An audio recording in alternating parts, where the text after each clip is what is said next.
Well, welcome to another episode of the Colorado Protectors Podcast. My name is Frank Gail, and this podcast is the podcast of the Colorado Fraternal Police. Today, we're being joined by Adeline Hodge and Amanda Gall from Meridian Public Affairs, and also Executive Director and immediate past President Steve Schulz. And welcome to you all. Thank you for coming out and joining us today, and agreeing to appear on our podcast. Before I get started, I wanted to remind everyone that we like to plug the Colorado Police Officers Foundation on the podcast. Please support the Colorado Police Officers Foundation. They do a lot of great work. If you want to know the kind of work that they're doing, just go to the website, coloradopolicefoundation.org. You can read all about the organization, but they do things with officer wellness, youth groups, and we have a child ID program. But this is an organization that helps officers and their families and does a lot of great work. So go to the website, coloradopolicefoundation.org, and we ask for you to become a supporter. Hopefully you'll be a monthly supporter. So let's start with everybody just kind of telling us a little bit about themselves, whatever you want to say, kind of where your background is and what you were doing before you started working with the Colorado FOP on legislative advocacy. Can you describe who wants to start? I'll start. Okay. I'm Adeline Hodge. I am the contract lobbyist for the FOP, of course, and I got into politics by accident purely, and actually I blame the FOP for that in large part because I was a social worker by background. I worked in inpatient psychiatry and residential treatment with children and adolescents for many years, and then went back to school to get my master's in social work back in 2013. In my second year of grad school, decided to do an internship with a state legislator, and as part of that, my first project in that internship was with the FOP to help work on their PTSD workers' comp initiative that they had been pushing for a few years.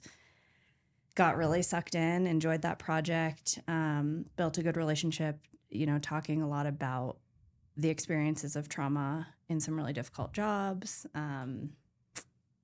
Wound up, instead of going back to the social work field, becoming a contract lobbyist. And so in 2015, I joined a contract lobbying firm, was there for about 7 years. The FOP was my first client, and so they hold a special place in my heart. But then, the rest is history. We've expanded a lot since then, the legislative work of the organization. And a little over 2 years ago, Amanda and I went out on our own, created our own firm, and have continued to represent the FOP in that capacity. Great. Amanda, would you like to say something now? We'll get to Steve in a minute. Sure. Thanks for having me. My name is Amanda Gall. I am an attorney by background. I started my legal career abroad in Santiago, Chile, in project finance before coming home and pivoting to start a prosecution career. I grew up in the Jefferson County DA's office under DA Pete Weir, and eventually specialized in crimes against children. In 2017, the elected district attorneys across the state decided that they wanted an in-house policy expert on crimes against children and sex assault. And so that was how I first came to the Capitol as one of their policy folks representing the elected DAs.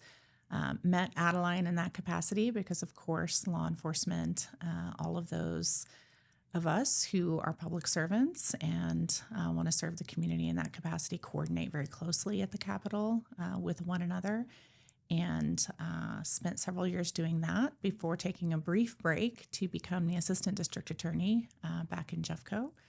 And then Adeline and I, she said, went out on our own and are really extraordinarily privileged to represent you all. Well, thank you. Steve? And I just get to sit in between these two.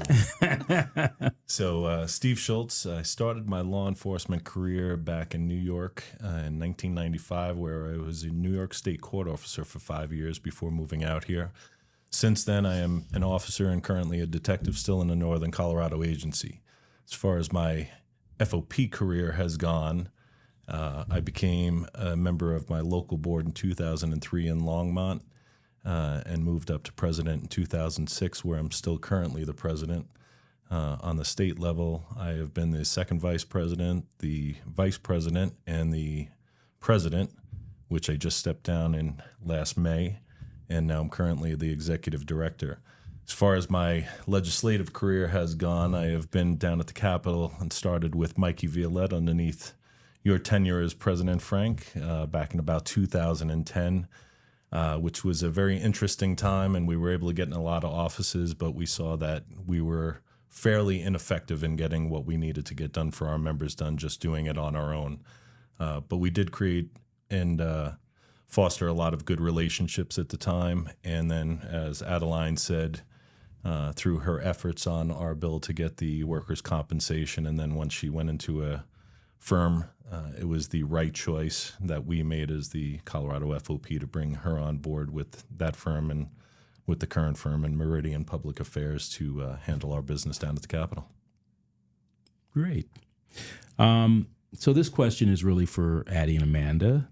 Can you tell us a little bit about what you do as a legislative advocate? How does that work? Yeah, we get that question a lot. I think often when people hear the word lobbyist, they have no idea what we do day to day. And every day is a little different. But generally, our role is to be the face of our clients. So as contract lobbyists, Amanda and I represent about 18 clients now. And we, are down at the Capitol every day during the legislative session. In Colorado, that's 120 days, January to May.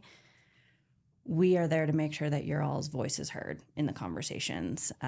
We run proactive bills like our PTSD workers' comp effort that we've talked a little bit about, our Peace Officer Mental Health Grant Program, and then we also do a lot of defense. And so as other organizations and legislators introduce bills, we are down there monitoring that, sharing that back with the FOP and saying, what are your thoughts on this? If this were to pass, what would this actually look like? How would that impact our members? And what do we need to do to change this, support this to make sure it goes through, or really try to stop this effort from moving forward? And so, you all have busy real-time jobs out in the community that you're doing. You can't be down at the Capitol every day. And I think sometimes bad policy gets made not because people are trying to write bad policy, but because they really don't understand what it's going to look like on the ground. And so our role is really to be that liaison to make sure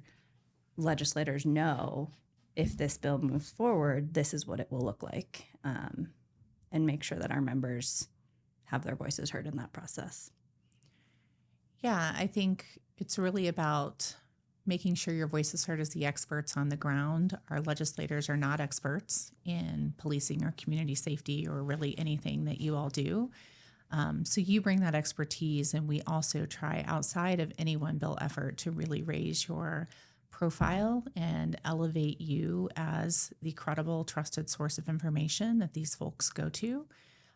In Colorado, we have term limits. There are good things and bad things about that.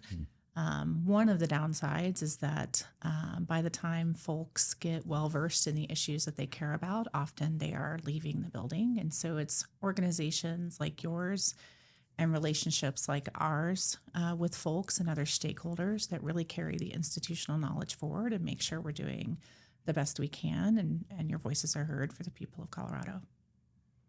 So what are some of the unique challenges that you would have while you're doing legislative advocacy for a group like ours, for Fraternal Police?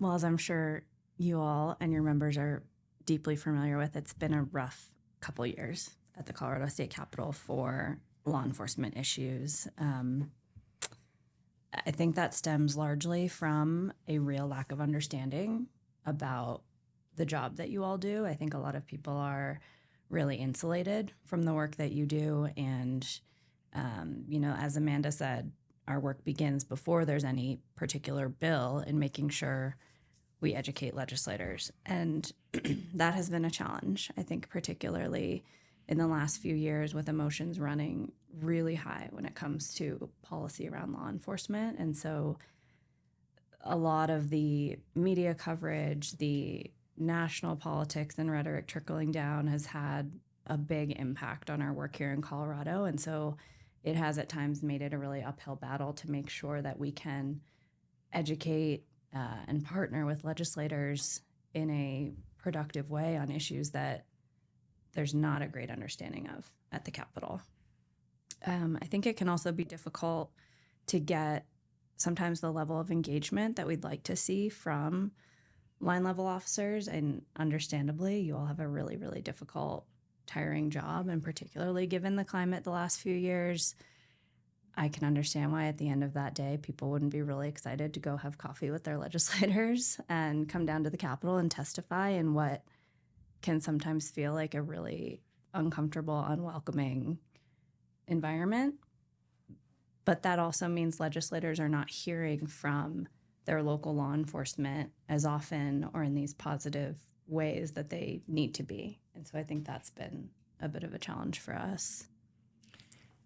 I think there's really been a disconnect too in the information that folks are consuming and what is actually happening on the ground. It's not just a lack of professional expertise, because of course folks come to the Capitol and to elected positions from all sorts of lived experiences and careers.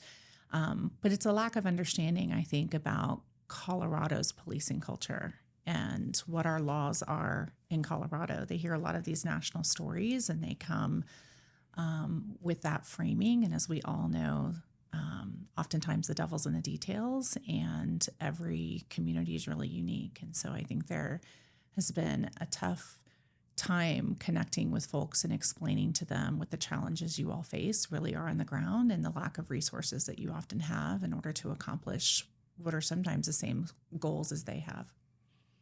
And a lot of times I think with having myself or Rob Pride or Mike Deaton down at the Capitol, we have that boots on the ground. We can get with the legislators immediately, give some of our input and our expertise to the questions that may come up, because a lot of times things happen when we don't expect them to happen.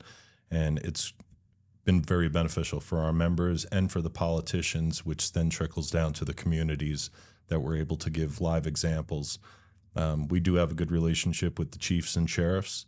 A lot of times they're not there, and a lot of times the lobbyists, although they're becoming great experts in what we do because we deal with them so much, they don't have every experience that we're able to give that live to the politicians at the time.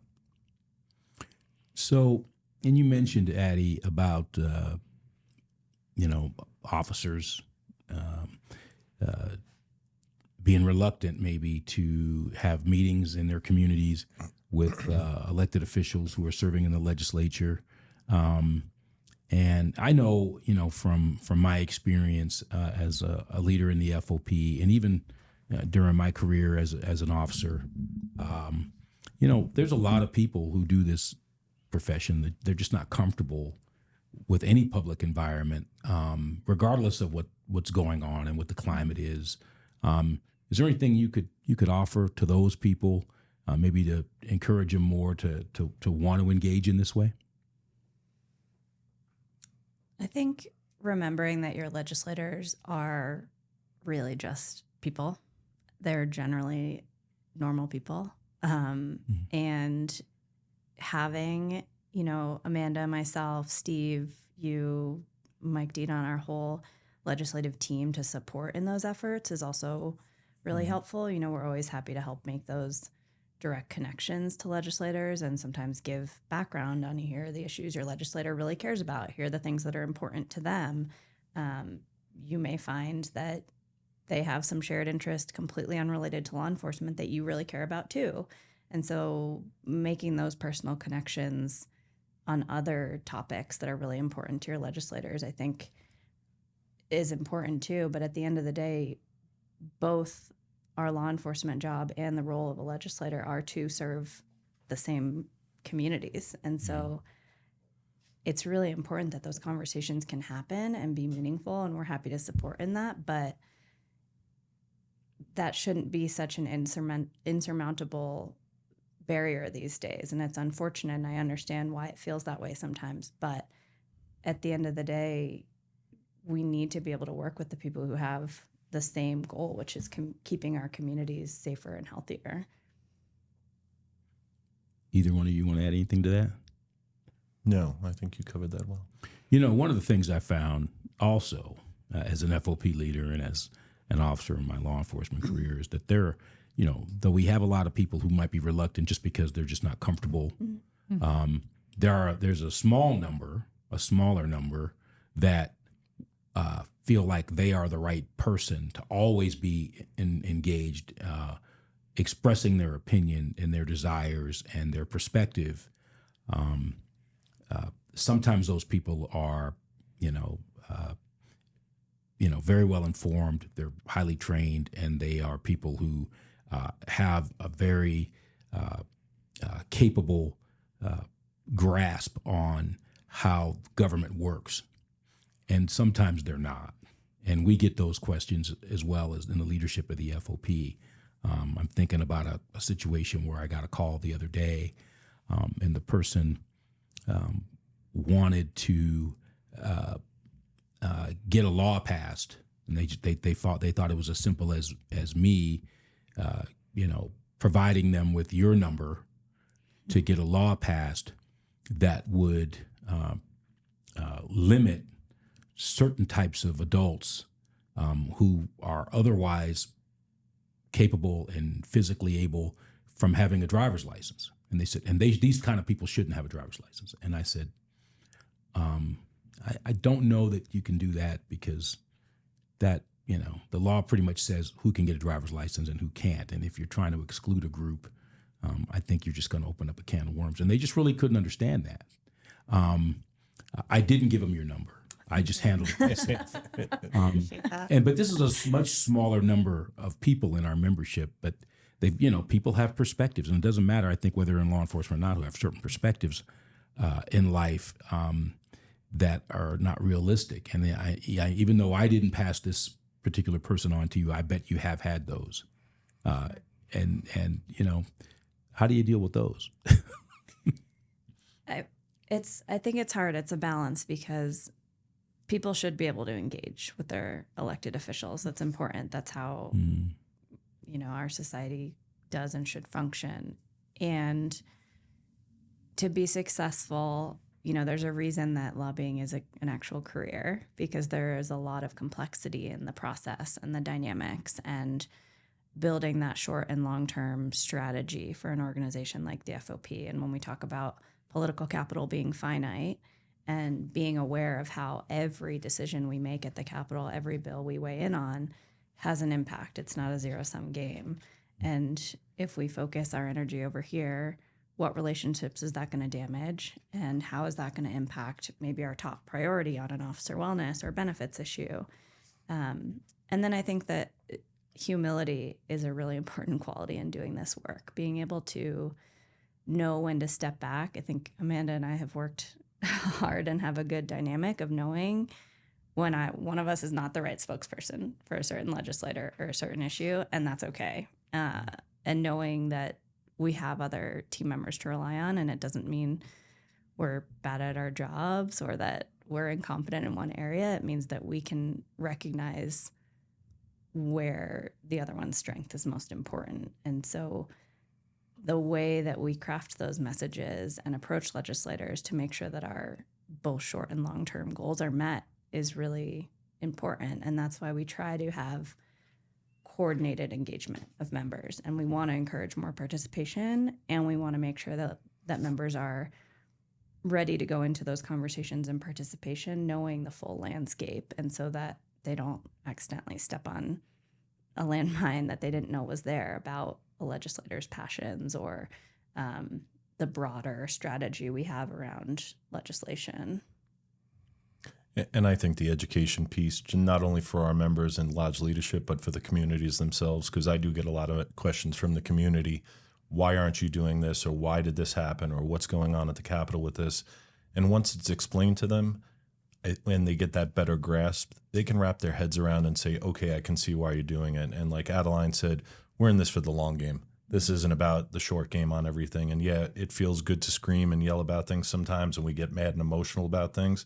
And I'm the biggest one who gets in trouble for that, but I try and keep it on the backside, and the girls do a great job of keeping me calm. But yelling and screaming only works for 5 minutes. And then what happened to the long game that we were looking at? And we have to be reasonable. And these are negotiations that we go into a lot of times. And we have to sometimes give to be able to take down the road and get that same level of respect back from the politicians. Well, and I think the FOP does a really good job and has built a reputation on listening and being a good partner at the Capitol. We don't go in saying it's all or nothing and our perspective is right and that's the end of it. We are willing to listen. We reach out early and often to our opposition, whether that's other organizations or legislators, and try to genuinely understand why we have such different perspectives. And I think that's missing in a lot of spaces and is really critical for making good policy. And the one thing I want to just piggyback on that, human nature is scared of change. Anytime there's change, you want to buck the system and not go down that road. We can't be scared of change. If there is something that's better out there for our profession and for our members and for the communities, we need to have an open mind about that, and we need to have those conversations. And if it doesn't work, we need to be able to say it. But if it does work, we need to embrace that and look for a way that we can implement to our officers. And so what it sounds like to me is that a big piece of being successful in doing advocacy for us is to be able to be collaborative with various points of view and various stakeholders as legislation is being developed. And I think I've seen from my own standpoint that you all are very good at that collaboration. So yeah, I agree. Elections are over now. We're about a week since the elections happened. We're shooting this about a week after. How do you see the climate shaping up at the Capitol, after the elections? It might be still too early. It's only been a week, but what's your perspective? Not quite over. On Friday, it looked like the balance of power would stay mostly the same, and I think that's going to be true in the Senate, although there is still one race that is close enough to be in recount territory, but it should look pretty much the same in the Senate. And by the same, that means that the Democrats, of course, have a commanding lead in terms of how many folks they have in the Senate versus Republicans, but they did not get what would have been a supermajority that would have permitted them to be veto-proof. In the House, they have had a supermajority now, which can really impact the way that we work. It impacts things like committee assignments and how many votes come into play on a particular issue. There's still 2 races outstanding in the House. The Democrats will keep a commanding majority there as well. But they may lose that supermajority, which means that those committees would tighten and probably lead to more negotiation, more collaboration, and probably more moderate policy overall. Yeah, we're all kind of waiting to see how those last couple of races shake out. Of course, Colorado has trended bluer and bluer over the last several years, and so we've lived in a trifecta environment for, at this point, I think we'll have one legislator left who was ever not in the majority versus minority party that they started in. And so every Dem who will come in has always been in the majority. Every Republican has always been in the minority. And that certainly impacts the dynamics. If you've never had to serve in the opposite, then you don't have that perspective of working with the other's position. The other piece we're just waiting to see kind of finalized is the leadership elections for each of the caucuses, and who they put forward to be their leadership matters on our issues and on other issues. And so we're hoping to have, I think, all of those results this morning and start thinking about what our relationships look like in that space. Stevie, what do you think? I think that's why it's so important that the relationships that we've developed on both sides of the aisle, because we have been in such a blue state for the recent past. Everybody says, oh, we have to lean Republican, and why are you endorsing Democrats? Listen, we're FOPicans. That's it. Our job is to look out for our members at the end of the day and what's in the best interest of all of them. All right. We don't get to pick Republican and Democrat when it comes to any issue. We just have to go down the middle and find who we're going to talk to, who's reasonable to talk to, and try and make our agenda happen. Yeah. So, I mean, obviously, and it's always, I think, been a staple of what we've done on leadership on Colorado FOP. And I think probably even at the national level, we just look for the people who we can work with. And they can be Republicans, they can be Democrats, they could be independents, they could be whoever. If there's somebody that we think, we can work with them and will give us, a voice, and will listen to the things that we have to say, and is willing to be collaborative with us, then, we have to do that without regard to what political party they come from. And, unfortunately, in the climate of politics in the U.S., it's very polarized. And so I think our members probably see that and view it that way and perceive it that way. But, what do you guys see? Is it polarized at the Capitol, or are you able to find lots of people to collaborate with, regardless of party? I think there's definitely some level of polarization.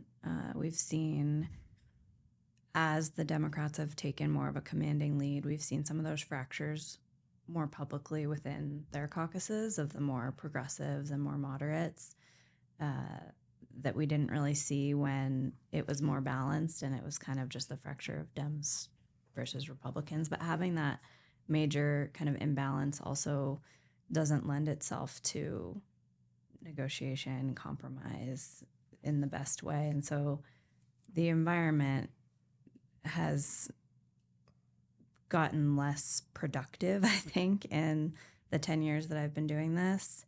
That being said, I think there are still really great people down there on both sides of the aisle that we're able to work with. And often those middle of the road folks on both sides of the aisle are the people who are best for the FOP and who are really willing to listen on both criminal justice reform issues and labor issues. And so I wish there were more of those folks, but that's kind of just where we are right now.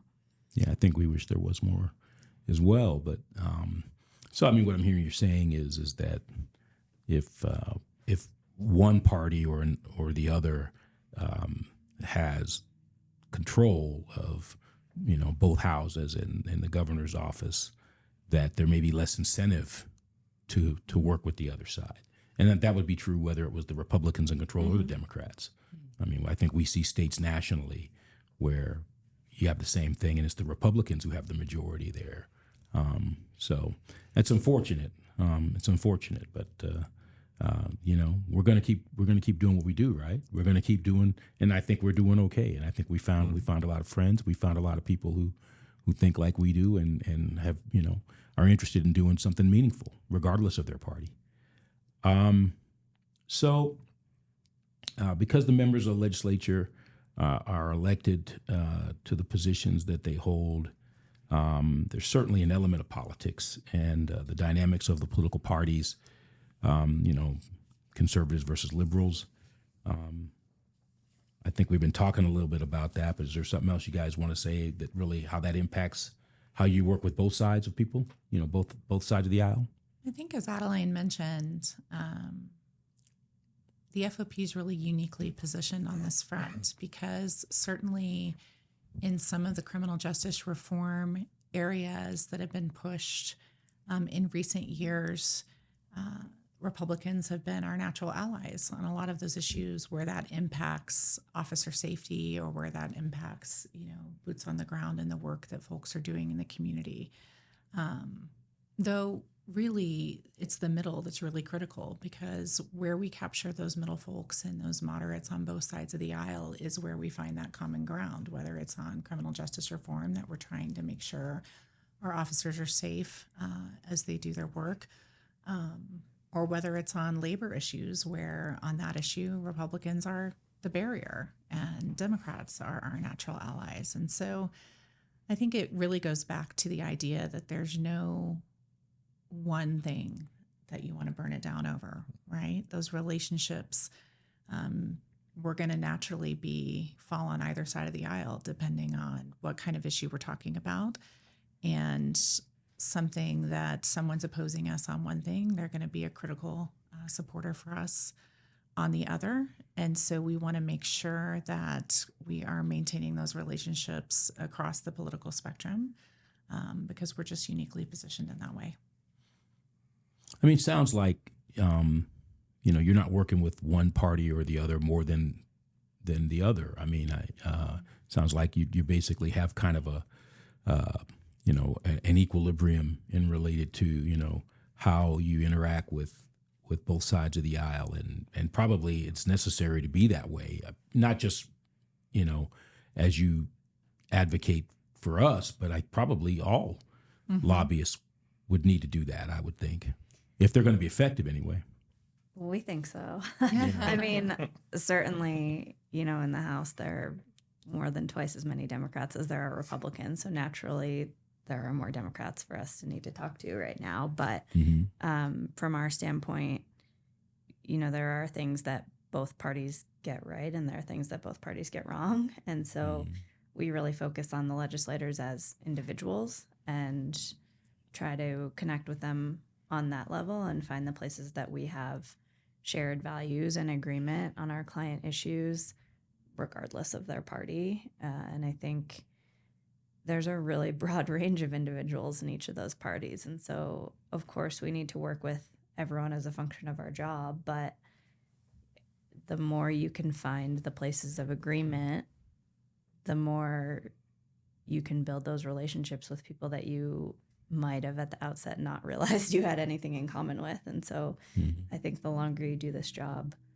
the less black and white there is and the more gray area there is when it comes to policies and the complexity of taking a firm stance on one issue. The more you learn about how hard it is to actually craft good policy and implement good policy, the easier it is to sit down and really want to hear the perspective of the people who are your quote unquote opposition. I think what folks sometimes don't see when you don't spend as much time in the building as some of us is, political capital is finite, as Addie mentioned earlier, in terms of the organization, what we get engaged in. We can't stand our ground and leverage our relationships on every single issue. But it's also true that political capital is finite for legislators too. And so, those folks are going to be with us on some things, maybe not with us on other things. But a lot of the time, folks in the middle we're also making that calculation because, if they take every hard vote for us, that diminishes their political capital too. Yeah. So there's a strategy in every approach that we make that's not always apparent strictly from how they voted on a single issue. It's really about the overall landscape and where we think strategically it's best to leverage that relationship. And sometimes that means letting some things go for their own political capital as well.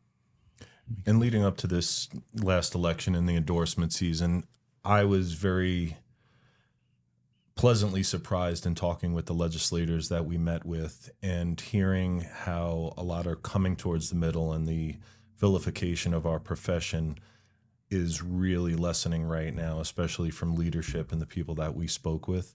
And we need to start looking more holistically on a state level and a state view. And when I say that, what I mean is a lot of the laws and police reform that has come up has been in regards to the metro area. And it's not referring to officers across the state, yet we're legislating officers entirely across the state. And I think our long-term goal has been to educate the legislators on the effects of what they're doing for areas that we may be able to just attack the issue on a local level. And a lot of times it's just unique agencies or one or two agencies that are doing something that needs to be addressed as opposed to the profession on the whole. So this last season in the endorsement process, I'm very encouraged about what we're going to be walking into this next session. So do you see a lot of bipartisan bills? I know we talked a little bit about, that there's some polarization, but do you see a lot of bills that are bipartisan or not so much? We do. There's actually, I think, more bipartisan bills than you'd expect. Just numbers wise, it's gotten a little harder because there are just so many more Democrats. And so there are some bills that would have a Republican sponsor maybe, but there just aren't enough. They can't run that many bills. But we certainly, in our firm, it's our philosophy to try to make things be bipartisan whenever possible. And if not as sponsors, then to try to pick up some bipartisan votes. So how do other elected officials that, they're not members of the legislature, obviously you have people that are elected to the House of Representatives and the Senate, but how do the other elected officials, the Attorney General, the Governor, Secretary of State, State Treasurer, how do they impact the activities of the legislature? I would say our current governor, in particular, has a very strong presence at the Capitol. I think more so than other governors we've seen in recent years. Governor Polis, every governor has a team of lobbyists, leg affairs folks, but Governor Polis definitely works on a more proactive legislative agenda and is involved in a lot more legislation.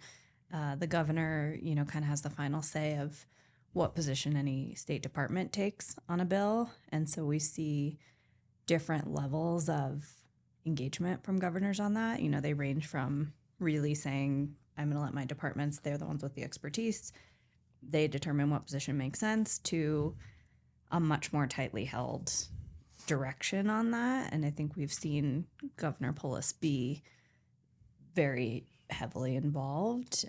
There's certainly a lot of amendments that are made and bills that are changed or not run because of legislators being worried about a veto. I think that threat is very present in the building at the moment. And that engagement can be really helpful. On your issues in particular, there's been a really productive relationship with staffers in his office that work on criminal justice policy and early conversations. Great. And where that alignment, of course, it's not universal, but where we find that alignment, that his level of engagement can certainly create downward pressure on the legislature to come to the table and collaborate, perhaps in a more productive way. And that's been our experience on several things, I think, particularly in criminal justice reform.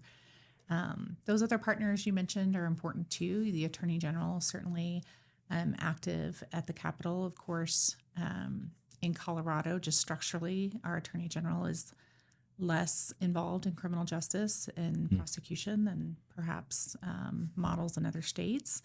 But still the same type of relationship, having a relationship with the executive branch lobbyists, with the Attorney General's representation at the Capitol, and having those conversations really early can really help you build a coalition toward your goals. What about the committees, the various committees that work in the legislature? I mean, I know the House and the Senate both have, set committees for various things.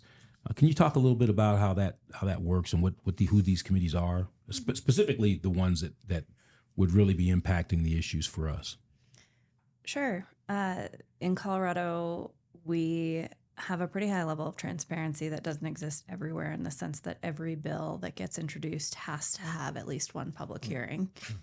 So even if the bill gets killed in that first hearing, there has to be an opportunity, once a bill is read off the desk, for it to go to committee, for there to be public input.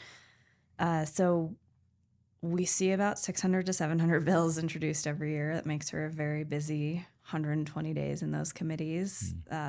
Leadership has a lot of power, of course, because they're the ones who pick the committee assignments. They pick both who is on the committee, who the chairs are of each committee, which really sets the tone. And if they have a supermajority, they can create a wider berth in the number of members on each committee. And so they can make, rather than a one-seat deficit between Republicans and Democrats on a committee, they can amp that up, which we've seen in the House over the last several years, which, of course, impacts the ability for a bill to get out of committee, get amended, et cetera, if you have a larger imbalance of Democrats to Republicans in a committee. There's a lot of turnover. Colorado has term limits, and so we talked a little bit about that need to constantly educate, and you finally feel like you've gotten someone really up to speed on your issues, and then they're gone. They're term limited. They can only do 8 years max in each chamber.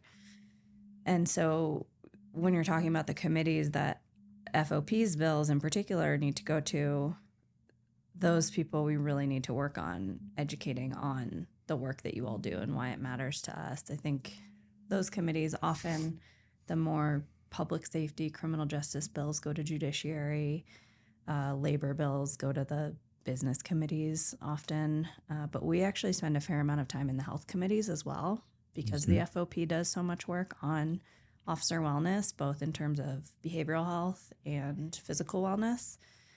So we know those members pretty well too. And then every client kind of has to be more involved than they might think with the appropriations, finance, and joint budget committee members, because our budget is really, really tight in Colorado and has some unique restrictions on it that don't exist in every state. And so oftentimes it really comes down to the dollars of when it comes to whether a bill is going to pass or not.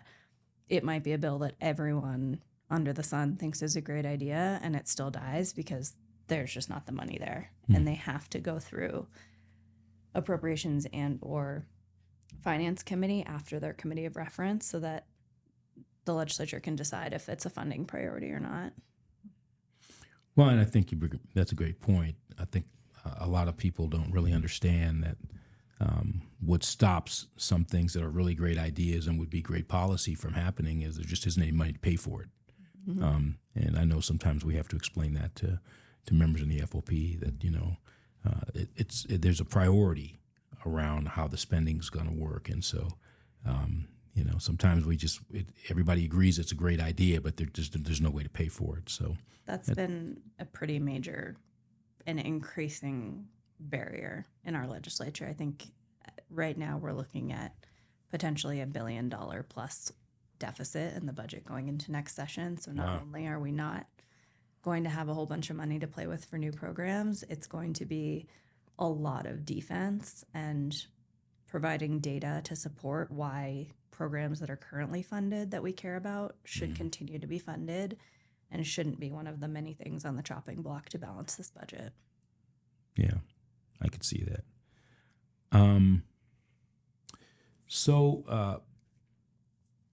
The people who testify for the Colorado FOP in committees, when this bill, it goes to a committee at some point, after it's drafted and put together, and you mentioned the public hearing. So at some point, bills that we are supporting, we're going to want to have people testify on, obviously. How do they get selected? How do we decide who is going to be testifying on these bills?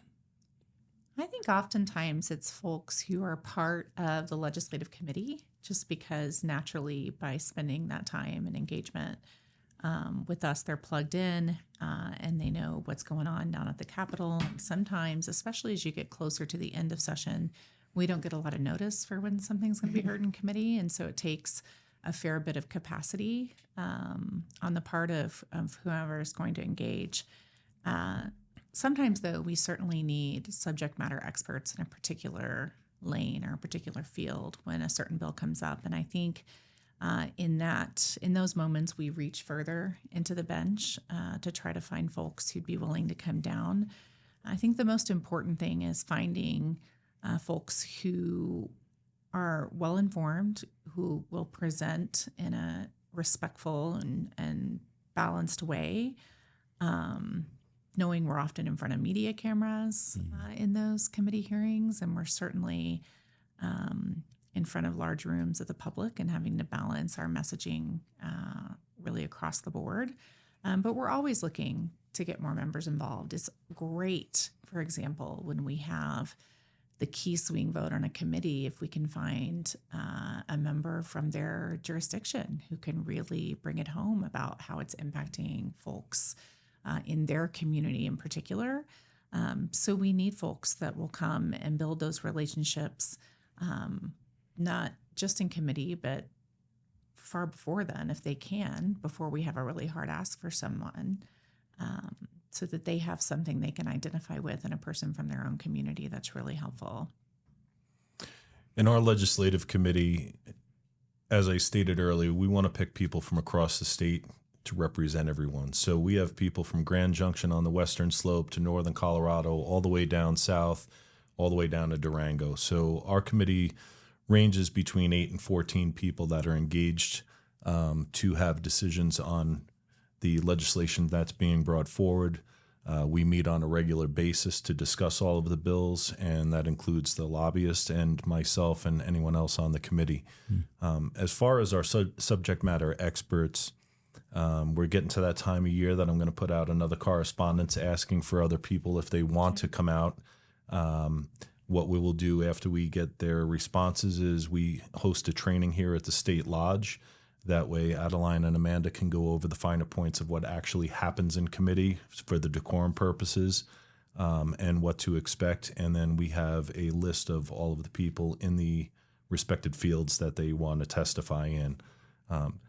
I know myself, I wouldn't want to testify in a DUI bill because there's nothing in my nature that goes down that road. Narcotics is my field of expertise. So we want to keep people in the lane that they're in when those bills come up.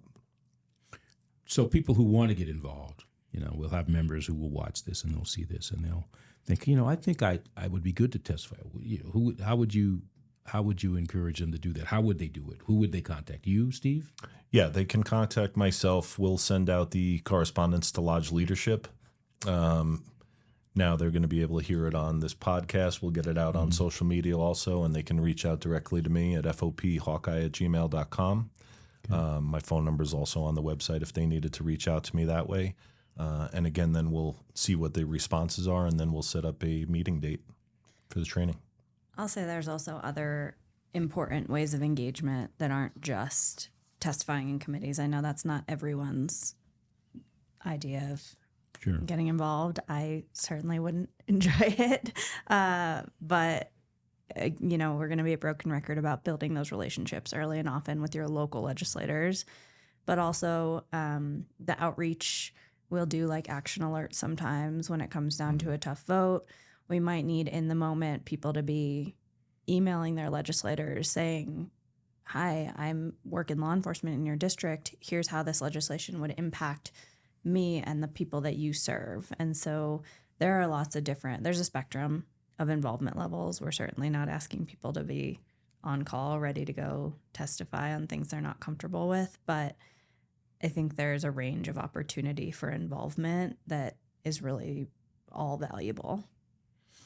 And so people who are interested should expect, if they, express interest in doing this, and now they're going to be on a list of someone to be contacted, especially if they're, a subject matter expert in a specific area, that they should expect if they get the call that they really need to make the time and be available. And so oftentimes it's not a lot of notice. So, and that's one thing that, people should be prepared for really is, hey, if you get the call, you've got to make that effort, and you might have to drop some things you're doing to go down there and participate in this.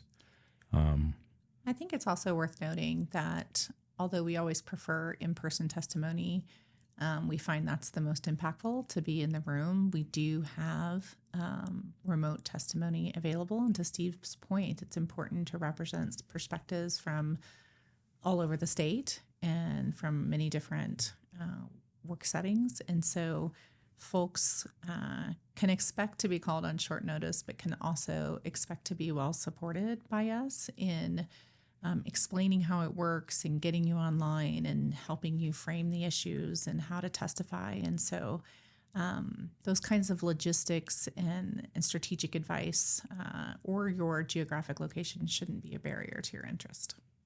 That's a great point. I didn't really think about the fact that people are able to testify remotely and be engaged that way. And you did mention the support piece. So if someone gets called and says, "Hey, we know you're an expert in this, or we know you have an interest in this particular area," you guys are you're gonna work with them to prepare them for whatever testimony they would give, right? I mean, you're gonna make sure they understand this is what this particular proposed legislation does. This is how it's expected to impact, and we would like you to know. We would like you to be able to talk about whether or not that's the way this particular proposed legislation is going to work. And so they would be getting information from you guys. They wouldn't just show up thinking it's one thing. You guys are going to give them the lay of the land and explain to them what this is. Yeah, often their role is to talk about, of course, the issue, whatever the overarching issue that a piece of policy is trying to address is, but also the implementation. What really sets FOP apart from some of the other law enforcement organizations is that you really are boots on the ground. Mm-hmm. And even where we might agree on the goal of a bill, the way that it is implemented sometimes creates issues. It's hard for committee members to understand. So we're not only going to explain to you who you're talking to in terms of the committee, where their natural feelings on a bill lie, what questions they might have. We can't predict everyone, but we can often get pretty close.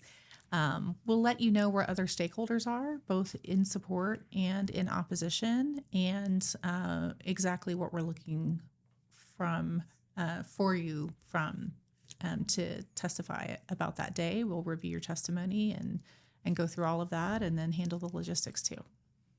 And we often provide a fair amount of input on testimony. I think we ask our clients to draft their testimony based on some guidelines from us, and then we will talk through it and talk about why sometimes there's a piece that they're completely correct about and that probably feels really good to say, but from an outcomes-based perspective isn't going to necessarily get us votes and could even lose us votes. And so that framing and messaging and really knowing your audience just matters so much. And that is truly our role, is supporting people and being able to do that and engage at the legislature.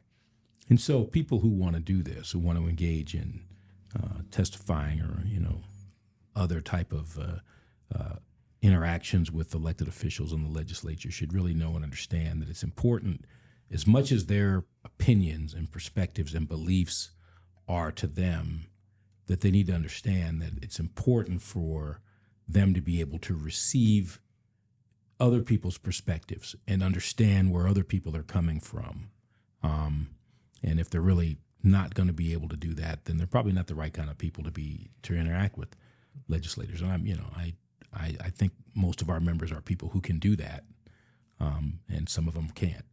So I think we just want them to know, if you're not that person, if you're just, if it's your way or the highway, you're probably not good for this. Yeah.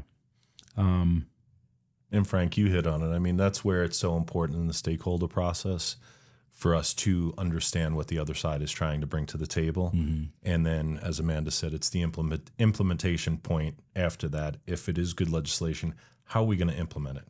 Because sometimes it may be next to near impossible to get it done, even though it sounds like it, on paper it may look like it's going to be good. Yeah. And that, again, goes back to our relationship with the chiefs and sheriffs, because a lot of times they're looking at it from the management standpoint, and we're like, that's just not going to work for us on the ground.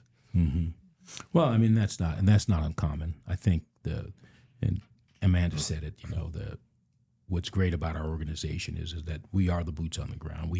We are rank and file people that say, this is the way this is actually going to work in the real world. And in my career, I was a boss. When you're a boss, you never think you lose the ground level perspective. But I realized once I became a boss and some of the things that were happening, I was like, I don't have that ground level perspective, and that surprised me. But and you have to be able to admit, yep, I'm going to have to engage with someone who's actually doing this before I craft a policy around this particular thing. And but we are that, and so I think that's the greatest thing about our perspective. So how much of the legislative focus for the Colorado FOP is dedicated to like just strictly law enforcement, public safety issues, versus workers' issues and employees' rights and benefits and those kind of things? I think it comes back to what Addie said earlier about political capital being finite. You can do a few things really well, or you can do a lot of things really not well. And so I think with any client, we try to encourage them to consider what issues are most important to them and what lanes they really want to spend their time and energy and their finite resources on, because it's not limitless. And so for FOP, I think we've worked really hard to focus on officer safety and wellness. We work really closely with other public safety folks at the Capitol, with the chiefs, the sheriffs, the DAs, the state departments, and we try to be really upfront with one another. We all do in the space about where we are the right folks to step forward, or where maybe one of those other organizations is the right face for a particular initiative or a particular issue. A lot of times we are aligned. Sometimes we have to agree to disagree, and that's all right. We're mindful of those relationships when that happens. So on the traditional public safety or criminal justice reform type issues, a lot of times that's management organizations stepping forward to take the lead, and we take more of a supportive role unless it really impacts officer safety, unless it really impacts sort of the day-to-day work our folks are doing from a safety perspective. Our proactive efforts tend to be more about, our members' employment rights, their benefits, their wellness, their physical and mental health. And a lot of our engagement outside of that is really more in defense when that's introduced by non-public safety organizations, if it's going to impact officer safety. Okay. Yeah, I think that's fair. I mean, that makes sense, actually, that we'd be really taking care of, the people who are the ground level, the boots on the ground people. So, and that's really what our organization is supposed to be. So that makes a lot of sense. Is there anything that you would like members to know, about law enforcement officers in general, citizens or elected officials, about the work you're doing and the purposes of the work that you're doing? Is there anything specifically you'd like to do that? And this is kind of a closing question, I suppose. Yeah, I mean, I think I've covered a lot of what I wanted members to hear and know about the work we do. I think we have to demystify the phrase lobbyist, because there can be this really negative connotation about lobbyists that a lot of people just don't understand the job we do. And the job we do is being the liaison for people who are going to have to implement the policies that the legislature works on. And whether that's in public safety or other issue areas, as I said, there's just a lot of gray area that we have to figure out and support legislators in sorting through and making sure that their legislation works well.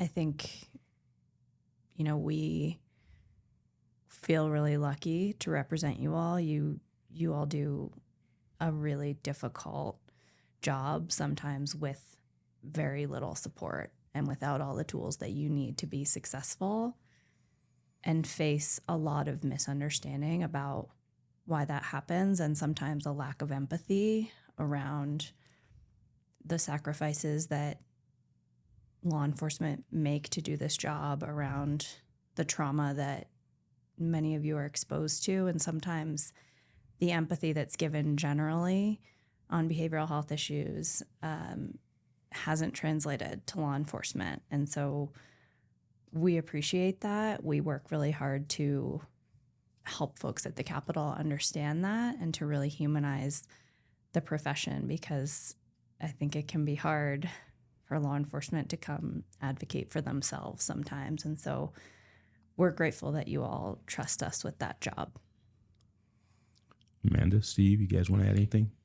Yeah, I just think I echo what Addie said. It's really critical that the folks who are making policy hear both from you in advance about the impact that it's going to have, not just on your members doing the work in the communities, but on the communities themselves. Your firsthand observations on the ground of what's happening, often with folks who are struggling the most, is just really critical for a legislator who may have zero background in public safety and is thinking about 700 bills a year. But it's also important to hear from you all about what happens after legislation goes in, what you're facing, what asks we can make, what impacts we can mitigate. It would be great if every single legislator had, a history of positive experiences and knew folks and had been out with you and in your communities, and that's just not the case. So oftentimes it is those relationships at the Capitol that we're building that is the sole formation of what they think about the work that you're doing. And so that liaison is really important, both from Steve and his team and us, in order to help make sure your voices are heard. And I'll break mine down a little bit. For the members of the FOP and the officers statewide, I just want them to understand this is a full-time job that we do when it comes to the legislative process. Yes, our session only runs from January to the beginning of May, but the work doesn't stop there, and we're already looking at what bills are coming next year. What are we proactively going to run? Do we see something coming in the future that we're going to have to play defense on? Then we get into the election seasons and we talk about endorsements, and we're meeting with candidates here at the state lodge or via Zoom or however we're doing it. Then we just have our own meetings that are going on all year long to talk about what are the goals for next year. So it's a full-time job that we do, advocating for our members. We love everything that we do. It's a thankless job sometimes, especially down at the Capitol. And the days are very long, and people don't understand. I spend a lot of time down there, nowhere near what these ladies spend down there, and some of the nights go into 11, 12 o'clock at night, and then they're back down there at 8 o'clock in the morning at the office getting ready for the next day and what's happening down there. Everything that we do with our advocacy for our officers down there, I believe it always correlates to the citizens in the community, because what we're looking for is the safety of our officers, especially with our officer wellness programs and the grant programs that we've been able to get. If we have healthy officers that are going on the street, that are mentally prepared and physically prepared, they're going to be able to better protect our citizens.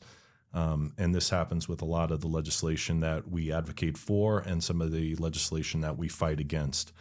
And this goes for our members and also for the politicians. We are accessible. That is the philosophy of the FOP. That is my personal philosophy. You have my number, you have my email, reach out. If you have a question about something that's going on in law enforcement and even for the citizens, please reach out to us, ask the questions. If we can't get you an answer immediately, we will do it as quickly as we possibly can to get you the right answer and then figure out what we need to do there. Because a lot of times the politicians think they have a great idea and we're going to fix the world. And we can tell them, here's why we don't need to do that, because we are the experts in the field, and along with the chiefs and sheriffs and the roles that they play. And I'll just finish with, again, I was there from the beginning. Frank was in this role before myself as the legislative liaison. Frank told me about the nightmares that were down at the Capitol before I got down there, and I came in bushy-eyed and bright. I was like, yeah, we're going to change the world, and I learned very quickly that we weren't. Mikey Violette, he had a different philosophy and he thought he could still change the world, but it is invaluable. And I agree with you, Adeline, that I think the word lobbyist can bring on some negative connotations. When you have the right lobbyist, which our members in the Colorado FOP have with Adeline and Amanda, there is doors that will open. There is a respect that comes with it. They are respected on both sides of the aisle. And there is nobody that I would rather have working for us, for the members of the FOP, than Adeline and Amanda. That's great. Well, thanks. I really appreciate it. I think we really are happy with you guys taking the time A lot of information, a lot of good stuff talked about here. I think members will have a much better understanding of what's going on with our legislative program after watching this. And so thank you for joining us. And, everyone be safe. Thank you, Frankie. Thank you. you.